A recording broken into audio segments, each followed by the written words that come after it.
ओम शांति। आज 19 अक्टूबर 2022। आज की ईश्वरी वाणी की मुख्य पंक्तियाँ हैं। मीठे बच्चे, बाबा आए हैं तुम्हें सब घुटकों से छुड़ाने। बाबा आए हैं तुम्हें सब घुटकों से छुड़ाने। तुम अभी इस शोक वाटिका से अशोक वाटिका में चलते हो, इस विषय वैतरणी नदी से पार जाते हो। प्रश्न है, याद में बैठते समय किस बात का विघ्न नहीं पड़ता और किस बात का विघ्न पड़ता है? उत्तर है, याद में बैठने के समय किसी भी आवाज़ का या शोरगुल का विघ्न नहीं पड़ता, वह ज्ञान में पड़ता है। लेकिन याद में माया का विघ्न जरूर पड़ता है। माया याद के समय ही विघ्न डालती है, अनेक प्रकार के संकल्प विकल्प ले आती है। इसलिए बाबा कहते हैं, बच्चे सावधान रहो, माया का घूसा मत खाओ। शिव बाबा जो तुम्हें अपार सुख देता है, सर्व संबंधों की सक्रीन है, उसे बहुत बहुत प्यार से याद करो। याद में तीखी दौड़ लगाओ। गीत है, रात के राही थक मत जाना। ओम शांति। मीठे मीठे बच्चे जो यात्रा पर हैं, वैसे जो बैठे हैं उनको यात्रा पर थोड़े ही कहा जाता है। ये यात्रा कैसी वंडरफुल है। शांति की यात्रा, शांति धाम में जाने की यात्रा। रावण के राज्य में गुटखा खाकर मरना होता है। एक सत्यवान सावित्री की कहानी है, न कि काल से भी सावित्री सत्यवान की आत्मा को वापस ले आई। वास्तव में ऐसी कोई बात है नहीं। बाकी आधा काल खाता है, अंत में गुटका आता है ना। रावण जिसको वर्ष वर्ष जलाते रहते हैं, वह हमारा दुश्मन है। ये नहीं जानते। बाबा कहते हैं, मैं आया हूँ तुमको शोक वाटिका से निकाल अशोक वाटिका में ले जाने, जहाँ गुटका खाना नहीं होता। यहाँ तो अनेक प्रकार के गुटके हैं। माँ बाप पति बच्चों के गुटके खाते रहते हैं, पति विकार में फंसाते हैं। बाबा आकर इन सब गुटकों से छुड़ाते हैं और नई दुनिया में ले जाते हैं। अभी आत्मा के पंख टूट गए हैं, आत्मा उड़ नहीं सकती, फिर याद की यात्रा नहीं कर सकते हैं। बरोबर ये बुद्धि योग की यात्रा है। लिखा है ना, मन मना भव। इसका अर्थ कोई यात्रा थोड़े ही समझते हैं। कहते हैं, राम ने बंदरों की सेना ली और बंदरों ने पुल बनाया। बंदर पुल कैसे बनाएंगे? ये तुम्हारी याद के यात्रा की पुल बन रही है, जिस पुल से तुम विषय वैतरणी नदी पार हो जाते हो। बाबा इस नदी में तैरना सिखलाते हैं। खिवैया है ना, विषय वैतरणी नदी से पार कराए शिवालय में ले जाते हैं। कहते हैं, अमृत छोड़ विष काहे को खाए। तो ज्ञान को अमृत कहा जाता है। ज्ञान से सद्गति होती है। शास्त्रों को ज्ञान नहीं कहेंगे, वह है भक्ति की सामग्री। शास्त्र पढ़ने से सतयुग आ नहीं सकता, सद्गति हो नहीं सकती, इसलिए उनको ज्ञान अमृत नहीं कहेंगे। वह है भक्ति। ज्ञान में पहले 100% सद्गति, फिर धीरे धीरे नीचे उतरते हैं। ये नहीं कहेंगे कि सतयुग में भी दुर्गति होती है, वहाँ दुर्गति का नाम नहीं होता। कलयुग में सबकी दुर्गति होती है। तुम जानते हो, सर्व पर दया करने वाला बाबा एक ही है, जिसको श्री श्री कहा जाता है। फिर श्री श्री का टाइटल सब पर रख देते हैं। श्री कहा जाता है देवताओं को, श्री लक्ष्मी नारायण, श्री राम सीता।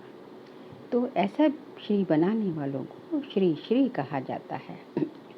तुम बाबा के सामने प्रतिज्ञा करते हो कि हम कभी विकार में नहीं जाएंगे। अगर प्रतिज्ञा कर फिर भूल की, तो बाप का राइट हैंड धर्मराज भी बैठा है। धर्मराज माफ नहीं करेगा। बाप भी गुप्त, ज्ञान भी गुप्त, मर्तबा भी गुप्त। ये सिर्फ तुम बच्चे ही जानते हो कि हमको श्रीमत देने वाला कोई मनुष्य हो नहीं सकता। प्रजापिता ब्रह्मा द्वारा बाबा रचना रचते हैं। प्रजापिता सूक्ष्म वतन में तो होता नहीं, जरूर यहाँ ही होगा। तुम बच्चे समझ गए हो कि ब्रह्मा इस समय ब्राह्मण है। इनको भविष्य में बादशाही मिलती है। देवताएं पतित दुनिया में तो राजाई कर न सके, तो पुरानी दुनिया का विनाश चाहिए। विनाश होना भी जरूर है। अभी थोड़ी देरी है। तुम्हारा अभी नए झाड़ का सप्लिंग ही पूरा नहीं लगा है। आगे गाते थे, तमेव माता च पिता तुमेव। सबके आगे ये महिमा गाते रहते हैं, समझते कुछ भी नहीं। अच्छा विचार करो, ब्रह्मा माता कैसे हो सकती है? लक्ष्मी नारायण की भी अपनी राजाई चलती है, तो उनको माता पिता कह न सके। तो इस समय परमपिता परमात्मा प्रैक्टिकल में माता पिता का पाठ बजा रहे हैं। फिर भक्ति मार्ग में महिमा गाई जाती है। उसमें भी पहले पहले शिव बाबा को तवेव माता पिता कहते हैं। पीछे लक्ष्मी नारायण सीताराम सबको कहते रहते हैं। अकल तो कुछ है नहीं। शिव बाबा है पीन। ये मनुष्य मात्र सब आसुरी मत पर दुख ही देते हैं, और मैं सबके एवज में सबसे ज़्यादा सुख देता हूँ। मैं दाता हूँ। मैं तुम बच्चों को श्रीमत देता हूँ कि बच्चे, तुम जितना याद की यात्रा पे रहेंगे, सुदर्शन चक्र फिराएंगे, कमल फूल समान बनेंगे, उतना ऊंच पद पाएंगे। इन अलंकारों का अर्थ कोई समझा ना सके। अलंकार तुम ही धारण करते हो। निशानी विष्णु को दे दी है। तीसरा नेत्र भी देवताओं को दे दिया है। वास्तव में तीसरा नेत्र भी तुमको मिलता है। त्रिनेत्री त्रिकालदर्शी अक्षर है ना। इसका अर्थ भी इस समय तुम आत्मा की बुद्धि में है। आत्मा की बुद्धि में ही सब कुछ रहता है। मेरी आँख नाक कान भी शरीर नहीं कहता है, आत्मा कहती है ये मेरा शरीर रूपी महल है। आत्मा को मालूम पड़ा कि मुझ आत्मा में 84 जन्मों का पाठ नूंधा हुआ है। कितनी गुप्त बातें हैं। आत्मा को रॉकेट भी कहते हैं। जिस आत्मा को शरीर छोड़ लंदन में जाना होगा तो सेकंड में चली जाएगी। उन्होंने कितना तीखा रॉकेट बनाया है, जो सुबह चले तो शाम को पहुंच जाए। आगे स्टीमर में 3-4 मास लग जाते थे, अभी भी स्टीमर में 1 मास लग जाता है। एरोप्लेन में 1 दिन। परंतु आत्मा बहुत तीखा रॉकेट है, जो 1 सेकंड में पहुंच जाती है, जो कोई भी देख ना सके। तुम आत्मा का ऑलराउंड पार्ट है। अच्छा, परमात्मा का पार्ट क्या है? द्वापर से मेरा साक्षात्कार कराने का पार्ट है। जो जो जिस भावना से मुझे याद करता है, उनकी मनोकामना पूर्ण करता हूँ। अभी मेरा ज्ञान देने का पाठ है। पतितों को पावन बनाने का पाठ है। तो आगे जो है, पतितों को पावन बनाने का पाठ है। तुमको मास्टर नॉलेजफुल गॉड के बच्चे मास्टर गॉड बनाता हूँ। जिन्होंने कल पहले पुरुषार्थ किया था वही करेंगे। बच्चे कहते हैं कल पहले आए थे, अब फिर से वर्षा ले रहे हैं। किसके पास? माता पिता के पास। सरस्वती सबकी माता है। उनकी माता ये ब्रह्मा। इनकी माता तो कोई है नहीं। शिव बाबा खुद कहते हैं तुम मेरी पत्नी हो। तो फिर मैं कहता हूँ पति बिगड़ खाना मैं कैसे खाऊंगा? तो अच्छा, शिव बाबा और हम दोनों इकट्ठे खाते हैं। नशा तो रहता है ना। तुम भी खुद कहते हो कि बाबा दलाल बन आया है अपने साथ सगाई कराने। तुम श्रीमत पर परमात्मा के साथ सबकी सगाई कराते हो। पंडितों ने जो विकार का हथियाला बांधा है, वह बाप कैंसिल कराते हैं। बाबा कहते हैं तुम ज्ञान चिता पर बैठो तो गोरे बनेंगे। काम चिता पर बैठ तुम काला मुंह क्यों करते हो? श्याम सुंदर का अर्थ तुम जानते हो।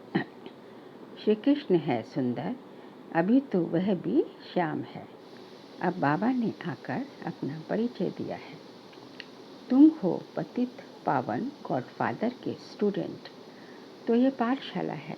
पाठशाला में पढ़ाई होती है, मेहनत करनी पड़ती है और उन सत्संगों में मेहनत नहीं है। वहाँ तो गीता सुनी, ग्रंथ सुना और घर गया।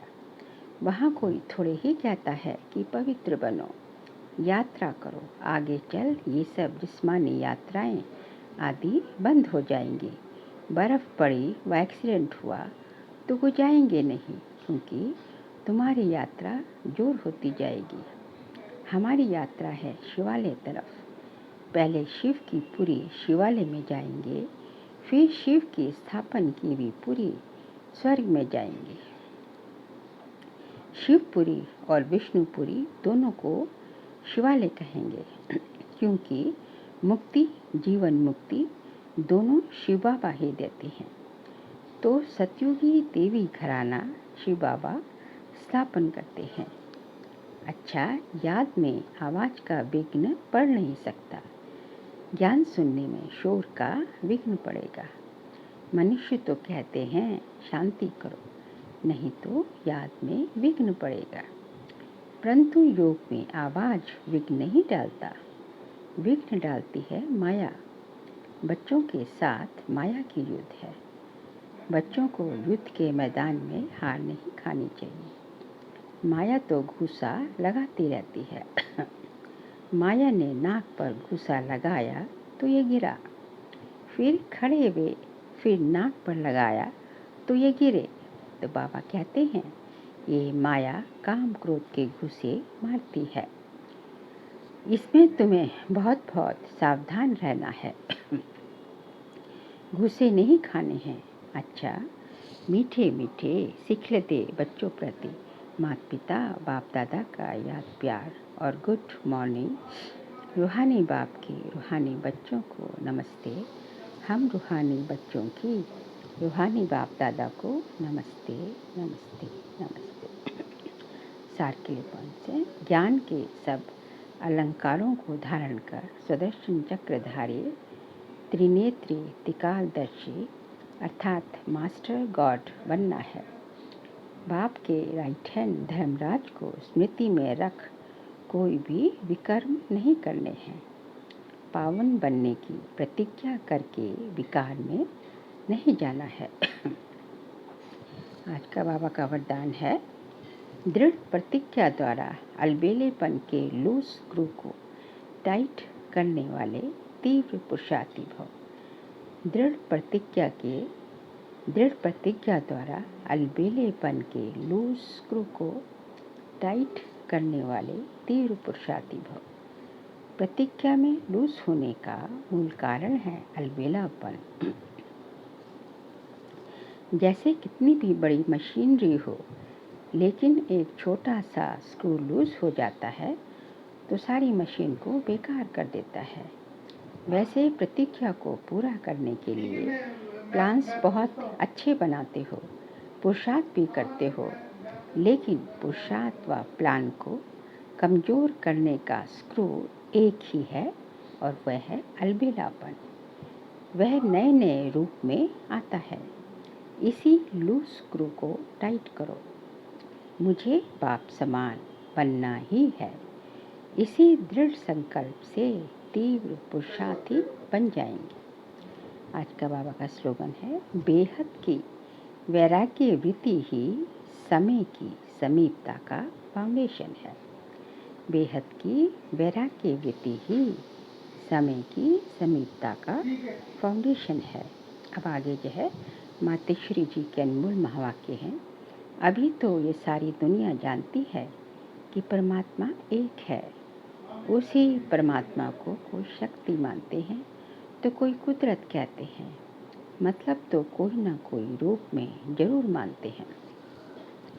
तो जिस वस्तु को मानते हैं अवश्य वह कोई वस्तु होगी, तब तो उनके ऊपर नाम पड़े हैं, परंतु उस एक वस्तु के बारे में इस दुनिया में जितने भी मनुष्य हैं उतनी मतें हैं, परंतु चीज़ फिर भी एक ही है। उसमें मुख्य 4 मतें सुनाते हैं।